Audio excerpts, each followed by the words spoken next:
কোনোদিন একটা মানুষকে আমি সরি ছাড়া তর্ক করি নাই ভাইজান। তা আমার এই 8 বছরের মাসুম একটা বাচ্চা, কি অপরাধ? আমি এই কলজাটা ছাড়া আমি থাকবো কেমনি? আমার এই বাচ্চাটা আমি ঘরে ঢোকার আগে ফ্রিজের মধ্যে আমার জন্য শরবত বানায় রাখা। আমার বড় মেয়ে না, আমার ছোট মেয়ে 8 বছরের মেয়ে। আবার শরবতের ছবি এখানে লাগায় রাখছে। বাবা তুমি আমাকে নিয়ে যাবা? আমি বলছি, আল্লাহ বাবা তুমি আল্লাহর কাছে চাও, আমার তো নেওয়ার দিয়ে যাওয়ার ক্ষমতা নাই। আমার মেয়ে আল্লাহর কাছে চলে গেছে, আমার মেয়ে আল্লাহর কাছে চলে গেছে। আমার মাসুম এই বাচ্চাটা কি অপরাধ করছে নির্মম ভাবে আমার বাচ্চাটা হত্যা করলো? কি আমার ক্ষতি, কি আমার অন্যায়, কি আমার দোষ? আমি একটু জানতে চাই আপনাদের কাছে।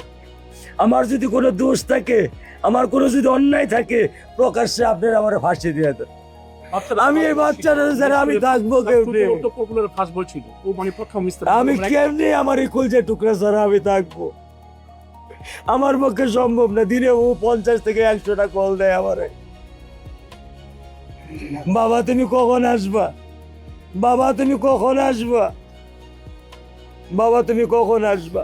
8টা বছর আমি আমার বুকেরাই ঘরে ঘুম পাড়াইছি। আমি আজকে আমি কার সাথে ঘুম আসবো? আমি কি দিয়ে মনে সান্ত্বনা দিব? আমার অপরাধ কি? আসামি অ্যারেস্ট হয়েছে, আমি থানায় গিয়েছিলাম, কথা বলে আসছি যাতে মামলা ঠিকমতো সাজায়, ফাঁকফোকর না থাকে, দ্রুত বিচার শুরু করা যায়। আমরা আমরা আমরা সবাই দোয়া করি আল্লাহ যেন এই বাচ্চাটাকে শাহাদাতের মর্যাদা দান করে। সবাই আমরা আল্লাহ এই বাচ্চাটাকে যেন শহীদের মর্যাদা দান করে, সবাই আমিন বলি আমরা। মামলায় অনেক সময় ফাঁক ফোকর থাকে, মামলায় গ্যাপ থাকে, আসামিরা ছাড়া পেয়ে যায়। এই মামলা যেন দ্রুত তদন্ত হয়, মামলা যেন কোনো ফাঁক ফোকর না থাকে, আসামি যেন কোনোভাবে নিস্তার না পায়, বিচার যেন কনফার্ম হয়। এটা আগে সেখানে উনি দেখা করে আসছেন, বলে আসছেন, নির্দেশ দিয়ে আসছেন।